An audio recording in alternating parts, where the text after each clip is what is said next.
Aïssatou Gueye-Ba. Bonsoir et bienvenue dans ce 0h, grève annoncée dans le secteur des transports à partir de demain matin. Le syndicat national des mareyeurs du Sénégal est non partant. Le président du syndical met l'État devant ses responsabilités en demandant la protection de leurs véhicules et marchandises contre toute attaque en provenance des transporteurs grévistes. Déclaration faite à Kaolack par Pape Ibrahima Diaw, le président du syndicat national des mareyeurs du Sénégal. Ces propos sont recueillis par Mamadou Camara. C'est le président national des mareyeurs du Sénégal. À compter de ce lundi, on a entendu des mesures de grève, mais nous ne sommes pas concernés par cette mesure. Parce que nous sommes des mareyeurs, nous avons des collaborateurs qui s'appellent des pêcheurs. Les pêcheurs vont pêcher le dimanche soir, ils vont venir aussi le lundi matin. Donc quand ils vont venir avec leurs produits, on ne pouvait pas attendre. Donc je dis bien les mareyeurs pouvons charger leurs marchandises, aller jusqu'au marché. Ce qui est sûr, c'est que cette grève ne nous concerne pas. Aussi, on dit que l'État doit sécuriser la population avec leurs biens. Donc les mareyeurs peuvent transporter leurs marchandises jusqu'à Dakar, Kaolack. Donc vous répondez à un responsable du secteur des transports ou bien? Non, nous répondrons à personne parce que ce qu'il a appelé, il a appelé le permis et les cartes grises. Nous aussi, nous avons des permis, nous avons aussi des cartes grises. Donc, mais nous ne sommes pas concernés pour cette grève, pour dire aux mareyeurs qu'ils peuvent travailler tant qu'ils veulent travailler. Non, nous ne sommes pas concernés pour cette grève. Le district sanitaire de Diourbel enregistre ce dimanche son deuxième cas de coronavirus. Il s'agit d'une femme âgée d'une trentaine d'années, agent de santé habitant la ville de Dakar. Adama Ndiaye. Le district sanitaire de Diourbel enregistre son deuxième cas de coronavirus. C'est une dame âgée d'une trentaine d'années, de surcroît un agent de santé habitant la ville de Dakar qui a été testé positif. Il s'agit d'un cas communautaire. Dr Moussa Ndiaye, le médecin-chef du district sanitaire de Diourbel. On a eu la confirmation hier, durant la nuit. On a reçu les résultats de son prélèvement. C'est une dame qui habite Dakar, donc qui est venue à Diourbel il y a juste une dizaine de jours, juste avant la Korité. Et donc c'est quelqu'un qui n'a pas de contact dans le quartier. Donc c'est juste les membres de sa famille qui sont ses contacts. Elle réside dans la commune de Diourbel. Je pense que ce n'est pas la peine de préciser le quartier, mais il faut retenir qu'elle est bel et bien résidente de la commune de Diourbel. Elle est agent de santé également. 7 cas contacts à haut risque que sont les membres de sa famille ont été prélevés et mis en quarantaine. Ce deuxième cas de coronavirus est pris en charge au niveau du centre de traitement de Touba. Il faut rappeler que le premier cas de la Covid-19 fut un enfant de 2 ans qui avait été contaminé par son père, un agent de santé en service à l'hôpital Ndamatou de Touba. Diourbel, Sud FM, Adama Ndiaye. Adama Ndiaye, Malik Fall, le député maire de Diourbel, regrette ces 2 cas. Selon lui, beaucoup d'efforts ont été faits dans la lutte. Ces propos sont recueillis par Adama Ndiaye. C'est notre deuxième cas. C'est un peu déplorable vu les efforts que nous sommes tous en train de déployer. Mais encore une fois de plus, quand même, j'invite les populations à rester quand même dans le périmètre au niveau du département, en respectant quand même les directives quand même. Cela va nous aider aussi, il va nous protéger. Donc je réitère encore une fois de plus quand même que nous, non seulement nous devons respecter quand même les mesures, mais aussi veiller à ce que quand même cette pandémie-là, au moins, quand même, ne rentre pas dans notre commune. C'est l'occasion aujourd'hui quand même de lancer cet appel et cet cri d'alerte à l'endroit des populations pour qu'on soit plus vigilant. J'invite encore une fois au respect strict des mesures barrières et à rester vigilant pour permettre d'éradiquer définitivement cette pandémie. Plus que jamais, il y va de notre survie et de celle de nos proches. Cette pandémie est une réalité inédite qui mérite que les populations prennent conscience de la gravité de la situation.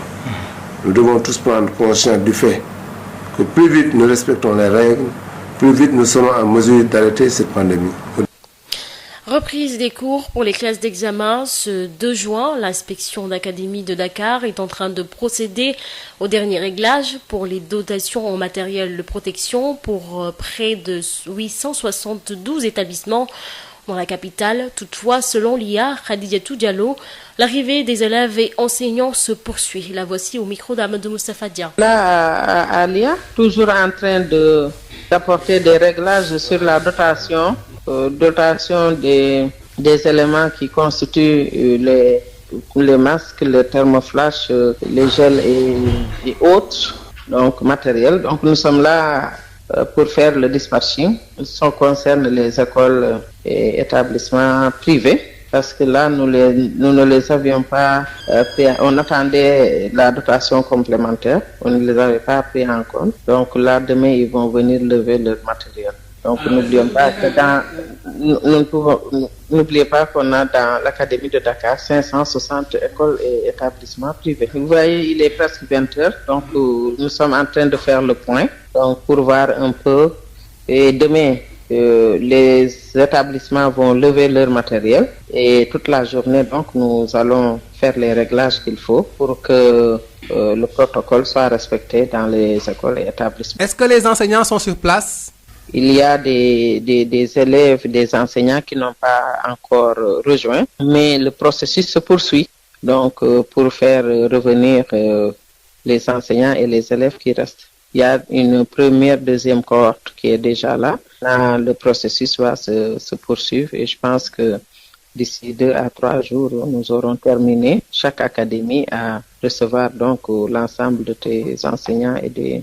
À la désinfection, ça va se poursuivre demain parce qu'il y a beaucoup, vous savez, comme je vous l'ai dit, nous avons 196 écoles et établissements publics et 560 établissements et écoles privées, plus maintenant la formation professionnelle, 14 centres et 2 lycées techniques. Donc, on est en train de faire le point. Il y en a qui n'ont pas encore été désinfectés, mais les autorités ont été informées et tout ce qui, en tout cas, sont en train de faire le tout pour que ces écoles qui restent et ces établissements soient désinfectés. Aïssatou Gueye Ba.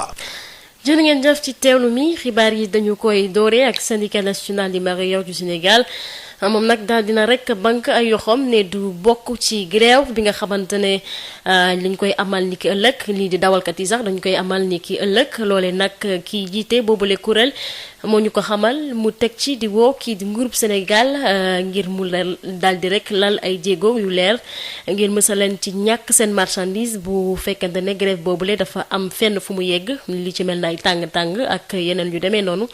Pape Ibrahima Diaw moo jiite lii di syndicat national des mareyeurs du Sénégal ñu teewlu ko ci micro Mamadou Camara. depuis bërki démb ba léegi dañuy dégg grève te ñun aussi vraiment wax dëgg yàlla grève bi ñun concerné wuñu te aussi grève bi ñun bokkuñu ci parce que ñun suñu grève dafa xaw a jafe ndax dañu am ñoo xam ne ñooñu la ñuy liggéeyal ñu nekk ay mool te mool yi dañuy dem géej te kenn ku nekk ne xam na ne Sénégal actuellement ak problème Covid 19 bi mool yi duñu liggéey dimanche marché yi aussi duñu liggéey dimanche donc kon dimanche ci ngoon ji la gaal yi war a tëmb pour dem géej mënuñu dem géej nag indi seen produit comme demain ñu war ko débarquer aussi ñu ne dañuy grève parce que bu boobaa seen produit day yàqu te aussi ñun tamit duñ mën a yeb produit ba pare taxaw di xaar koo xam ne wax dëgg yàlla ceeb la yeb wala leneen la yeb kon donc il fallait que ñu transporter suñu produit pour mën ko yóbbu ci marché yi gars yi daal képp koo xam ne chargé nga sa jën war a dem ci marché mën nga dem ci marché bu la neex di ñaan nag état du Sénégal mi nga xam ne moom moo yore responsabilité pour sécuriser nit ñi ak seeni biens ñu xam ne ñun bokkuñ ci grève te it grève wuñu kon donc nañ may ñi nga xam ne ñooy mareyeurs yi yóbbu seeni produit fañ ko bëgg a yóbbu. kon yéen dafa am ku ngeen di tontu kan la. non du question tontu sax c'est-à-dire dañu dégg audio yoo xam ne dañuy wax ne carte grise la ñuy wax ak permis te ñun aussi ñu yor ay carte grise yor ay permis nekk ay mareyeurs aussi kon donc dafa mel ni wax jooju ci lañ bokk kon bokk nañ ci nag te aussi nit ñi di ñu woo di ñu laaj ndax ñoom dañuy grève am grève wuñ wax dëgg yàlla may xamal ñëpp rek sénégalais yi ne mareyeurs yi grève wuñu tey grève wuñu suba aussi suñu liggéey ñu ngi koy continuer nañ ko daan liggéey comme niñ koy liggéeyee. mu ngoog Diourbel daal dina am ñaareelu nit bu daal di rek am ci mbas mi di Covid 19 kooku nag di ab soxna nekk agent de santé dëkk nag fii ci Ndakaaru Adama Ndiaye ci ay leeral. district sanitaire bu Diourbel am ñaareelu kaam ci mbas mi mu di ab soxna bu nga xamante ne am na lu war a jege fanweeri at nekkit agent de santé dëkk Ndakaaru ñu testé ko positif mu di ab cas communautaire. docteur Moussa Ndiaye mooy ki yore wàllu paj mi ci district sanitaire bu Diourbel.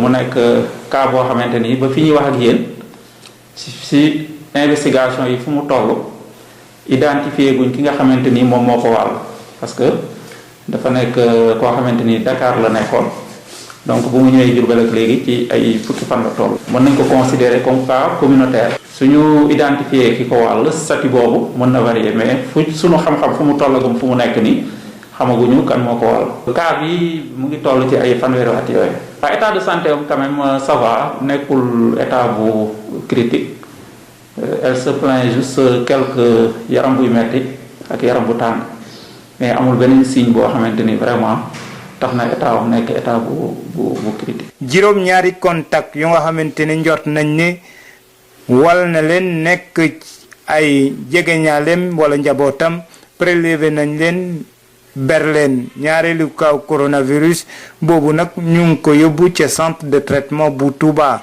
ci fàttali rek premier cas de Covid-19 ab xale bu amoon ñaari at la woon nga xamante ne waajuram moo ko wàlloon di liggéey ci l'hôpital Ndamatu bu Touba. Diourbel Sud FM Adama Ndiaye. Adama Ndiaye ñaareelu cas boobee nga mu mel ni nag daanaka kii di Malick Fall nekk maire bu Diourbel mi ngi koy nakarlu naam sax defoon na ay jéego yu leer nañ ngir musal askan wi ci Covid-19 Adama Ndiaye moo daal di taataan ay kàddoom. ni ñu koy waxee rek bon du neex trop ci xol parce que depuis lors gouverneur préfet ñun ñëpp ñu ngi liggéey bu baax.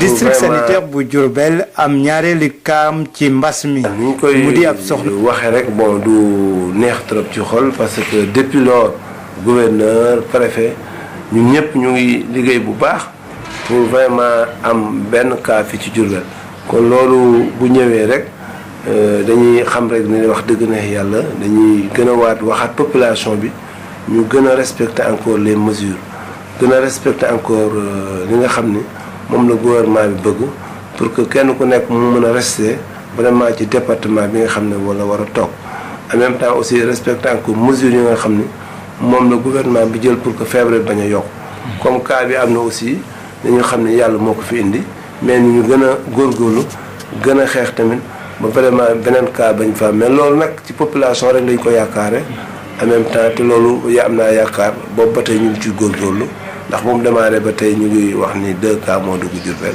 ñu góorgóorlu rek mën na fay yem.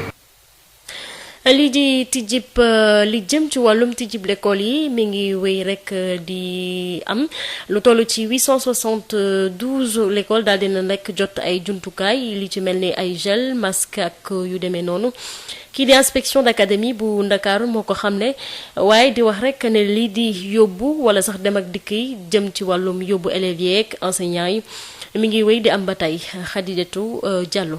waaw léegi daal ñu ngi nii di liggéey pour que matériel bi nga xam ne dafa desoon muy matériel complémentaire bi pour que ñu mën ko joxe suba ci loolu lay nekkoon di def dispatching bi léegi nag ci école yi ñoom depuis yàgg na ñoom commencé woon nañ di ci liggéey ci seen comité yi pour que table yi ni ñu leen war a defaree emploi du temps yi ak yépp ñu ngi ci doon liggéey léegi désinfection bi am na ay école ndax fii juróomi téeméer ak juróom benn fukk lañ am ci école ak établissement privé am nañ téeméer ak juróom-ñeent fukk ak juróom-benn école ak établissement public am nañ 14 centres yu mag am nañ ñaari lycée technique loolu xam nga lu bare la am na yuñ ci désinfecté am na yu des autorités yi xam nañ ko ñu ngi ci liggéey pour que ñooñu ñëpp ñu war leen mën a désinfecté. est-ce que jàngalekat yi ñëw nañu. jàngalekat yi ñu gën a bari ñi ñëw nañ waaye ci région yépp ba léegi am na ñu des. am na ñu des Dakar war a dem am na ñu nekk ci région yi war a ñëw mais li ci gën a bare ñëw nañ comme processus la nag processus bi day continuer élèves yi ak enseignants yi ñi desoon loolu tamit état bi dina def tout pour que ñoom tamit ñu mën a dem ci seen lieu d'étude ñu ngi ciy liggéey.